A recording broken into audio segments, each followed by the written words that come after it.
बिस्मिल्लाहिर्रहमानिर्रहीम। शुरू अल्लाह के नाम से जो सब पर मेहरबान है, बहुत मेहरबान है।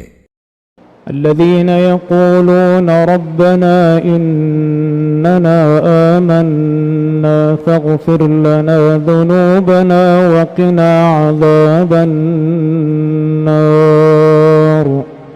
الصابرين والصادقين والقانتين والمنفقين والمستغفرين بالأسحار شهد الله أنه لا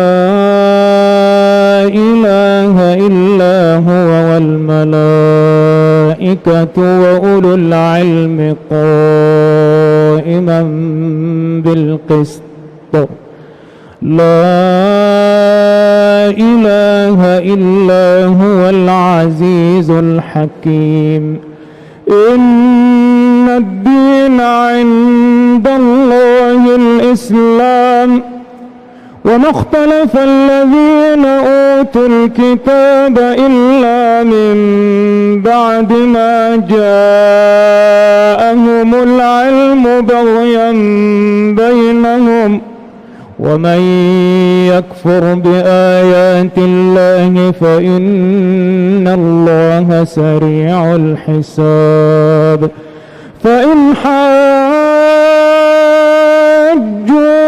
فقل أسلمت وجهي لله ومن اتبعني وقل للذين أوتوا الكتاب والأميين أأسلمتم فإن أسلموا فقد اهتدوا وإن تولوا فإنما عليك البلاغ والله بصير بالعباد।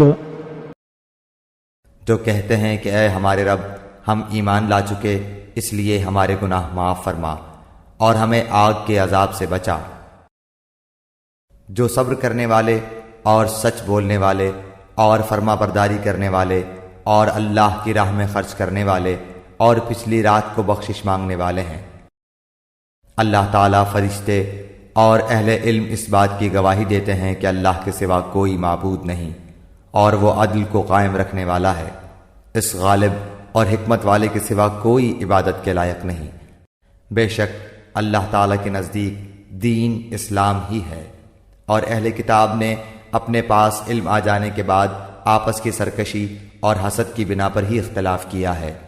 और अल्लाह ताला की आयतों के साथ जो भी कुफ्र करे, अल्लाह ताला उसका जल्द हिसाब लेने वाला है। फिर भी अगर ये आपसे झगड़ें तो आप कह दें कि मैं और मेरे ताबेदारों ने अल्लाह ताला के सामने अपना सर तस्लीम खम कर दिया है। और अहले किताब से और अनपढ़ लोगों से कह दीजिए कि क्या तुम भी अताअत करते हो? बस अगर ये भी ताबेदार बन जाएं तो यकीनन हिदायत वाले हैं। और अगर ये रूगर्दानी करें तो आप पर सिर्फ पहुंचा देना है और अल्लाह बंदों को खूब देखभाल रहा है।